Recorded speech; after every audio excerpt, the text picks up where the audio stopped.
오늘 본문 누가복음 8장은 예수님의 가르침과 여러 가지 기적 이야기가 주된 내용입니다. 특별히 1절에서 예수님이 하나님의 나라를 선포하시며 그 복음을 전하시는 것과 함께 2절에서는 악귀를 쫓아내심과 병 고침을 하셨다는 사실을 언급하며 예수님의 사역을 요약합니다.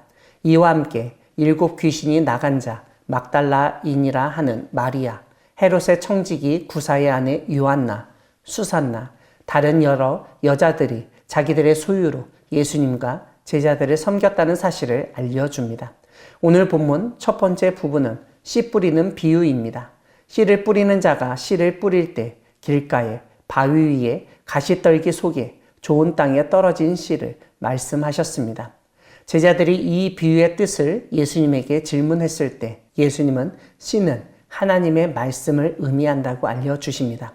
그러면서 길가에 있다는 것은 말씀을 들은 자지만 마귀가 말씀을 그 마음에서 빼앗는 것이고, 바위 위에 있다는 것은 말씀을 들을 때에 기쁨으로 받으나 뿌리가 없어 잠깐 믿다가 시련을 당할 때에 배반하는 것이며, 가시떨기에 떨어졌다는 것은 말씀을 들은 자이나 지내는 중 이생의 염려와 재물과 향락의 기운이 막혀 온전히 결실하지 못하는 자이며, 좋은 땅에 있다는 것은 착하고 좋은 마음으로 말씀을 듣고 지키어 인내로 결실하는 자라고 설명하십니다.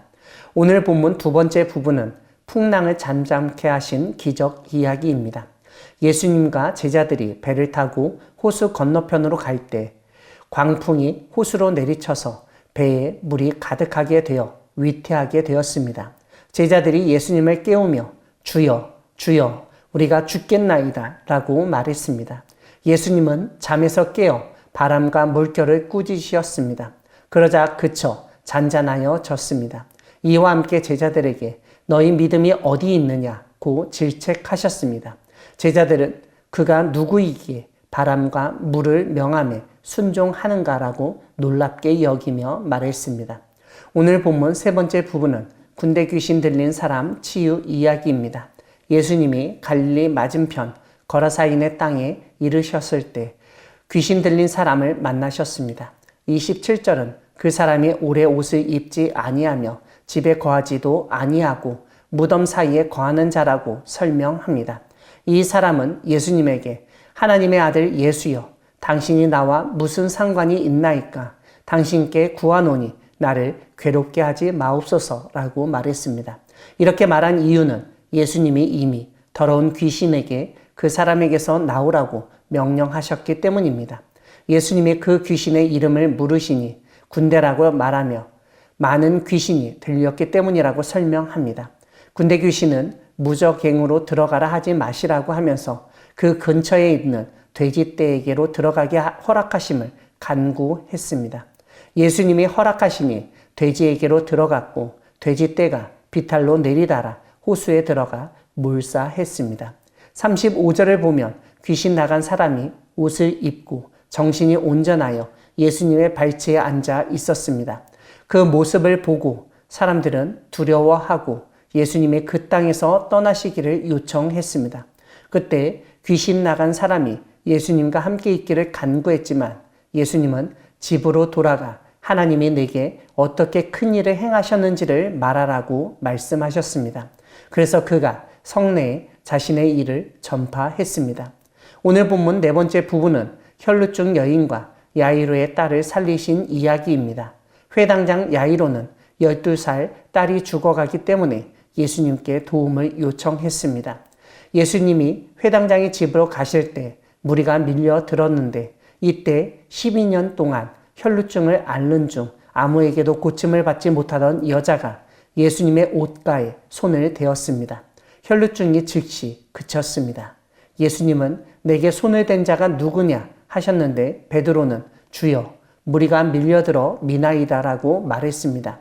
하지만 예수님은 내게 손을 댄 자가 있도다. 이는 내게서 능력이 나간 줄 알미로다라고 설명하셨습니다. 그러자 여자가 스스로 숨기지 못할 줄을 알고 떨며 나와 엎드려 그 손댄 이유와 혈루증이 곧 나은 것을 모든 사람 앞에서 말했습니다. 예수님은 그 여자에게 딸아 내 믿음이 너를 구원하였으니 평안히 가라고 말씀하셨습니다. 그때 회당장의 집에서 사람이 와서 야이로의 딸이 죽었다고 하면서 선생님을 더 괴롭게 하지 말라고 말했습니다. 하지만 예수님은 두려워하지 말고 믿기만 하라. 그리하면 딸이 구원을 얻으리라고 말씀하셨습니다. 예수님은 베드로와 요한과 야고보와 아이의 부모 외에 함께 들어가기를 허락하지 아니하시고 그 아이의 손을 잡고 아이야 일어나라고 말씀하시자 그 영이 돌아와 아이가 곧 일어났습니다. 사랑하는 광야교회 성도 여러분, 하나님은 예수님의 가르침과 기적을 통해 믿음을 돌아보게 하시는 분이십니다. 예수님은 씨 뿌리는 비유를 통해 하나님의 말씀을 어떻게 받고 있는지 물으십니다. 말씀을 들어도 금방 잊어버리는지, 잠시 은혜를 받지만 시험이 오면 무너지는지, 세상 염려와 욕심 때문에 열매 맺지 못하는지, 말씀의 결실을 맺는지 살피게 하십니다.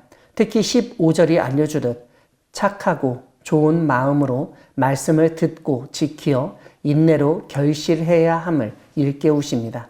이와 함께 풍랑 속 제자들은 예수님이 옆에 계셨지만 잠든 모습 때문에 두려워하며 깨웠습니다.